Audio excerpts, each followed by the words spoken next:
નમસ્કાર, આપ જોઈ રહ્યા છો સ્પાર્ક ટુડે ન્યૂઝ। આમોદમાં ક્રાંતિકારી જનનાયક ભગવાન બિરસા મુંડાની પ્રતિમાનું ઐતિહાસિક અનાવરણ થયું। આદિવાસી સમાજની એકતા અને ગૌરવનું ભવ્ય પ્રદર્શન જોવા મળ્યું।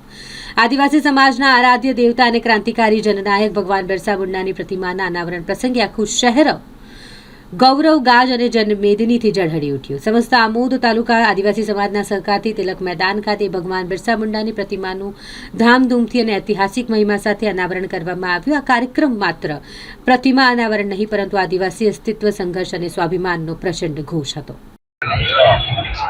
આઝાદીની લડાઈમાં અનેક લોકોએ આઝાદીની લડાઈ લડી। એમાં આદિવાસી યુવાન બિરસા મુંડા પણ ઝારખંડમાંથી યુવાનોની સેના તૈયાર કરી, તીરકામઠાની સેના તૈયાર કરીને અંગ્રેજોની સામે લડ્યા। એમની તાકાત જોઈ અને જે યુવાનોની જે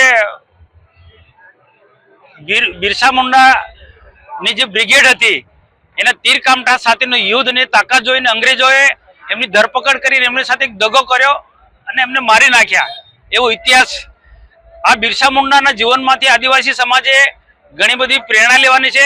આઝાદીની લડાઈ તો લડ્યા જ, પરંતુ સાથે સાથે તેમણે આદિવાસી સમાજમાં કે કોઈ પણ સમાજની અંદર કોઈ ભયંકરમાં ભયંકર બીમાર વ્યક્તિ હોય એના માટે પણ એ દવા આપતા હતા। એમની પાસે એવી ઔષધિ હતી ને એમની પાસે એવી કુદરતી કૃપા હતી કે ભયંકરમાં ભયંકર જે ડોક્ટર પણ ના પાડી શકે એવા બીમાર વ્યક્તિને સાજો કરી દેતા હતા।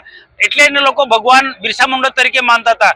બિરસા મુંડાએ ઓછી ઉંમરમાં 21 થી 25 વર્ષની ઉંમરમાં ખૂબ ક્રાંતિકારી કામ કર્યું। એને આદિવાસી સમાજના ઉત્થાન માટે બહુ સારી ઉચ્ચ કક્ષાની વાત કરી। એમણે તે વખતે કહ્યું, 18મી સદીમાં કહ્યું હતું, આ દેશ ગુલામ હતા ત્યારે એમ કહ્યું હતું કે આદિવાસીનો સાચો વિકાસ કરવો હોય તો આદિવાસી કેટલાક એમના કુરિવાજો છે, અંધશ્રદ્ધા છે, કેટલાક જે વ્યસનો છે, અંધશ્રદ્ધા કુરિવાજોના વ્યસનો છોડી અને અંગ્રેજી શિક્ષણ લેવું પડશે। એ વખતે એમને શિક્ષણ પર ખૂબ ભાર મૂક્યો છે। તો આદિવાસી સમાજને આજે મેં એ જ અપીલ કરી કે આપણે બિરસા મુંડાની પ્રતિમા અહીંયા સ્થાપિત કરી આમોદમાં, અને આદિવાસી સમાજના યુવાનો પણ આજે ખૂબ મોટી સંખ્યામાં ભાઈ બહેનો બધા જ ઉપસ્થિત હતા।